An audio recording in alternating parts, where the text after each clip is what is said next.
moving right along with the rest of the show and into the next topic, the kickoff rule. We just got into talking about more changes coming into the NFL. This is one change that already has been solidified. We will see it in 2024, and there's still a lot of unknowns how special teams coordinators will maneuver around this, how they'll try to place it into their benefit now with the special teams being more important than ever in recent seasons.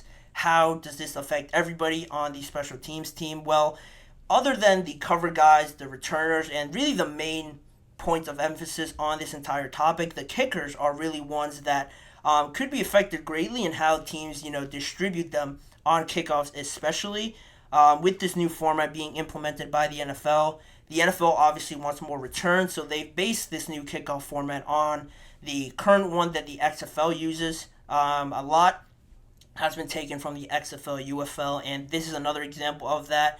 And how the XFL does it with more action now, it means for a lot more live action for everybody to see, and also kickers too. When you're talking about the new kickoff format, nobody can really move until I want to say the ball is kicked by the kicker and received by the opposing team. That's when everybody can move, and obviously by that being the case, it makes it more likely that the kickers will get involved more in these plays because there will be more set blocks. We're obviously going to see more returns and more action out of that, so the kickers will be in the line of fire, so to say, more often than not. And how does that affect everybody else on special teams? Coaches, do you want your kicker out there trying to make a tackle, a last-ditch tackle when the returner has gone past everybody? Are you confident in having Justin Tucker, Harrison Butker, Chris Boswell back there to make the last-ditch tackle? Probably most people would say not. And even so, if they do make a tackle, are they going to get hurt off of that? And then, it affects how you maneuver through field goals. Do you have another backup kicker active that day?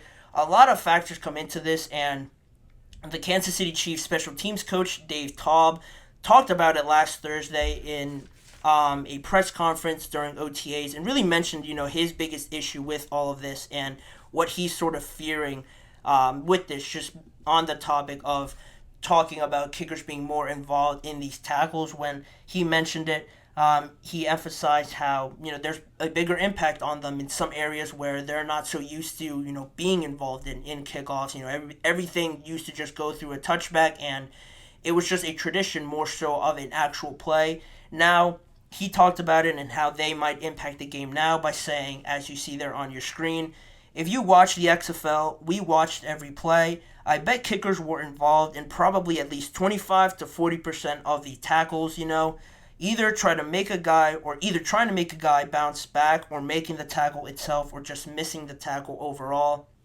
He didn't even mention the possibility of them making a tackle, maybe the returner trying to truck them or lowering the shoulder. Then you have an injured kicker, maybe even miss the tackle, and you let up a touchdown, and now you have no kicker the rest of the game. That's really the biggest issue with all of this. But it is funny how special teams coach Dave Taub for the Chiefs mentioned it when he has one of the biggest weapons to sort of counteract this issue that now the regular sort of kickers, the human kickers, can sort of have to deal with. It is a greater risk of injury, obviously, to Harrison Butker, so he's worried about that. But like I mentioned, they find themselves in a very fortunate situation where they could deploy their safety, Justin Reed, out there. If you guys remember last season, Harrison Butker got injured for a good amount of games, wasn't able to play at all in some of these games, so they needed somebody out there to kick extra points or field goals, so they had Justin Reed do it. Their starting safety. He was also a kicker, or the backup kicker, during his time at USC, so it is something he's very used to. He did very well. I'll give him credit for that. Surprised me, definitely, for how well he did. So now, when you have such a weapon like that, you could definitely deploy him out there and have him do the kickoffs, because you're not really aiming for something so small and precise like the field goal obviously actually is. You obviously have to keep it in bounds, or else the team gets the ball at the 40-yard line, but you probably have a good amount of trust in Justin Reed to kick it down there, have it land in the landing area, or just kick it through the end zone for a touchback, to not only go through the process that way and not have any risk from that, but also if it does fall into the hands of the returners, Justin Reed is very well equipped to go out there and make a tackle, track down somebody, and just be part of that play. A lot more physical of a play that maybe the typical kicker obviously can't do over and over again, multiple times in a game, and obviously multiple times in a season. The Chiefs have a great weapon to sort of counteract that problem, but Dave Taub was the one to really bring it up and kind of create headlines of it this way. It'll be interesting to see how other teams do it. How do they try to protect their kickers from really getting hurt and being involved in too much of these plays, and it just really raises the question now: do most people that now really know more about the kickoff rule, do we like that there's more tinkering, that there's more of a chess game going on in special teams? Some people might not like it. Some people might not like the idea of kickers being involved more now. How the NFL is changing the game too much, that they just need to go back to old school football. Well, I'm sort of on the opposite. I think this is even better for the NFL and especially for special teams, just because it is a part of the game where you want to see some strategy be put into it to have it be an advantage sometimes and really decide games overall, because really the last few seasons it's been touchback, touchback, touchback, fair catch. Nothing really happens from that play. Of course, you don't want high-speed collisions more often than not, and I think they've gotten rid of that now with this new kickoff rule. But at the same time, you want to see special teams coaches be special teams coaches and coach their players in these areas where if you really do your job and really do your homework to try and execute on special teams, it can be a deciding factor that determines the outcomes of some games. And I think that just makes it even more impressive, more fun to have now special teams be a crucial factor in how well your team does this season.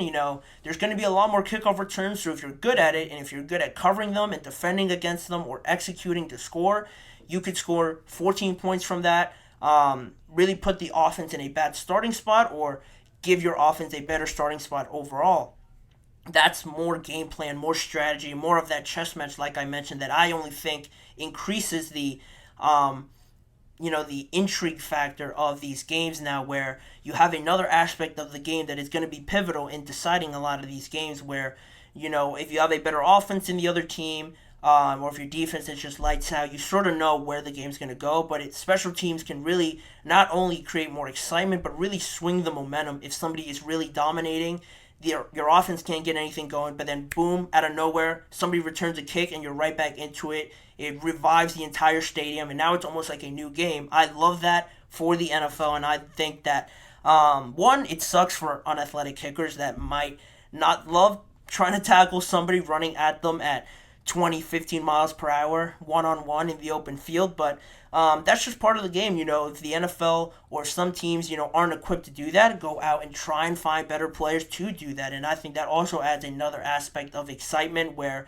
you might find some hidden gems now in special teams when you have guys now shining on that aspect of football and really, getting discovered now through special teams. And really returners aren't highlighted as the most important players in the game. Usually it goes to quarterbacks, wide receivers, and stuff like that.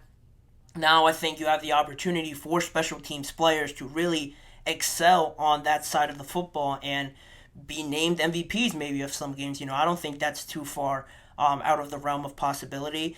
I like this. This is one of the nicest changes I've seen to the NFL. Obviously, I hope that it all, pans out well and it is all executed well, and it does create all this excitement that I'm sort of hyping up. But I think it's on the right track of doing so.